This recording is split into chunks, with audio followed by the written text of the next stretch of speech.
or on some other part of their body. The lamb is then led up to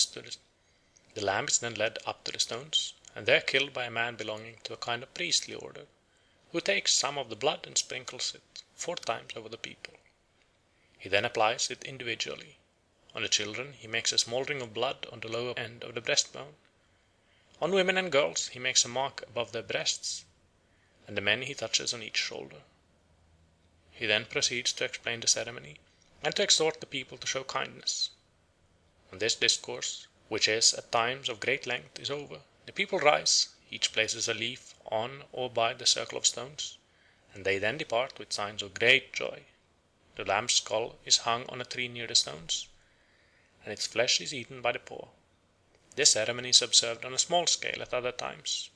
If a family is in any great trouble, through illness or bereavement, their friends and neighbours come together and a lamb is killed.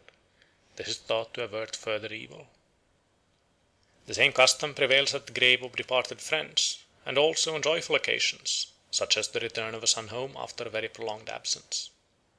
The sorrow thus manifested by the people at the annual slaughter of the lamb seems to show that the lamb slain is a sacred or divine animal, whose death is mourned by his worshippers, just as the death of the sacred buzzard was mourned by the Californians, and the death of the Theban ram by the Egyptians. The smearing each of the worshippers with the blood of the lamb is a form of communion with the divinity.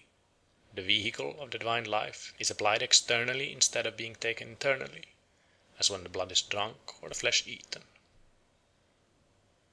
2. Processions with sacred animals. The form of communion, in which the sacred animal is taken from house to house, that all may enjoy a share of its divine influence, has been exemplified by the Gilyak custom of promenading the bear through the village before it is slain. A similar form of communion with the sacred snake is observed by a snake tribe in the Punjab. Once a year in the month of September, the snake is worshipped by all castes and religions for 9 days only.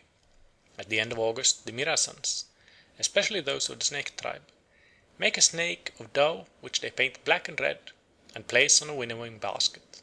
This basket they carry round the village, and on entering any house they say, "God be with you all, may every ill be far, may our patrons, Guga's word thrive." Then they present the basket with the snake, saying, "A small cake of flour, a little bit of butter. If you obey the snake, you and yours shall thrive." Strictly speaking, a cake and butter should be given, but it is seldom done. Every one, however, gives something, generally a handful of dough or some corn. In houses where there is a new bride, or whence a bride has gone, or where a son has been born, it is usual to give a rupee and a quarter, or some cloth.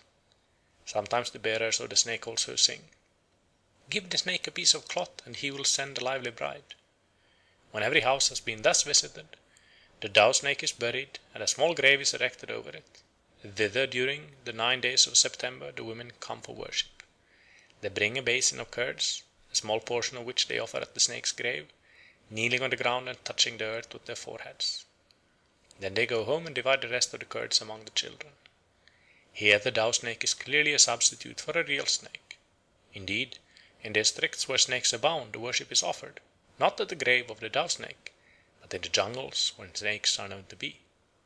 Besides this yearly worship, performed by all the people, the members of the snake tribe worship in the same way every morning after a new moon. The snake tribe is not uncommon in the Punjab. Members of it will not kill a snake, and they say that its bite does not hurt them. If they find a dead snake, they put clothes on it and give it a regular funeral. Ceremonies closely analogous to this Indian worship of the snake have survived in Europe into recent times, and doubtless date from a very primitive paganism. The best known example is the hunting of the wren. By many European peoples, the ancient Greeks and Romans, the modern Italians, Spaniards, French, Germans, Dutch, Danes, Swedes, English, and Welsh, the wren has been designated the king, the little king, the king of birds, the hedge king, and so forth, and has been reckoned amongst those birds which it is extremely unlucky to kill.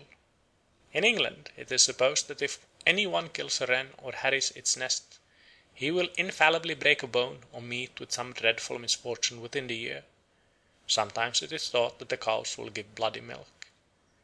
In Scotland the wren is called the Lady of Heaven's Hen, and boys say, "Malisons, malisons, more than 10, that harry the Lady of Heaven's hen." At St. Donan in Brittany, people believe that if children touch the young wrens in the nest, they will suffer from the fire of St. Lawrence, that is, from pimples on the face, legs, and so on. In other parts of France, it is thought that if a person kills a wren or harries its nest, his house will be struck by lightning, or that the fingers with which he did the deed will shrivel up and drop off, or at least be maimed, or that his cattle will suffer in their feet. Notwithstanding such beliefs, the custom of annually killing the wren has prevailed widely both in this country and in France. In the Isle of Man, down to the 18th century, the custom was observed on Christmas Eve, or rather Christmas morning. On the 24th of December, towards evening, all the servants got a holiday. They did not go to bed all night, but rambled about till the bells rang in the churches at midnight. When the prayers were over, they went to hunt the wren, and having found one of these birds, they killed it and fastened it to the top of a long pole with its wings extended. Thus they carried it in procession to every house, chanting the following rhyme: "We hunted the wren for Robin the Bobbin, we hunted the wren for Jack of the Can, we hunted the wren for Robin the Bobbin, we hunted the wren for every one."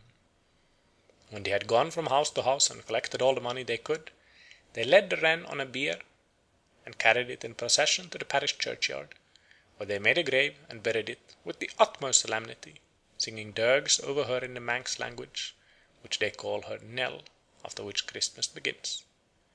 The burial over, the company outside the churchyard formed a circle and danced the music.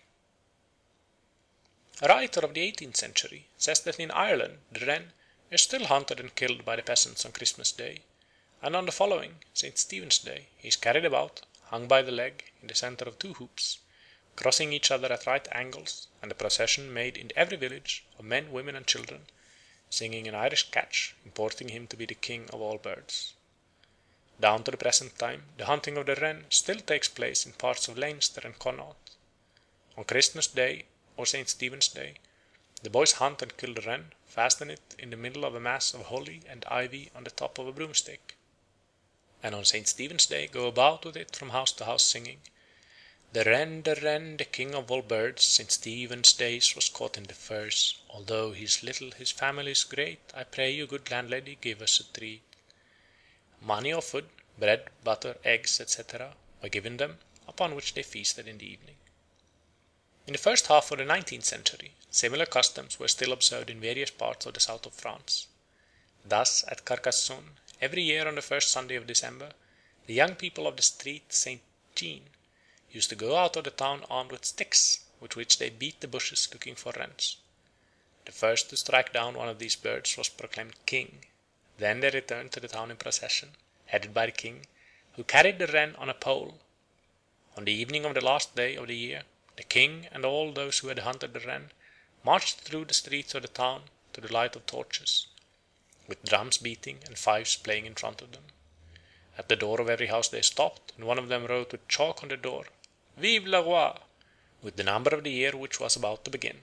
On the morning of 12th day, the king again marched in procession with great pomp, wearing a crown and a blue mantle, and carrying a sceptre. In front of him was borne the wren fastened to the top of a pole, which was adorned with a verdant wreath of olive, of oak, and sometimes of mistletoe grown on an oak.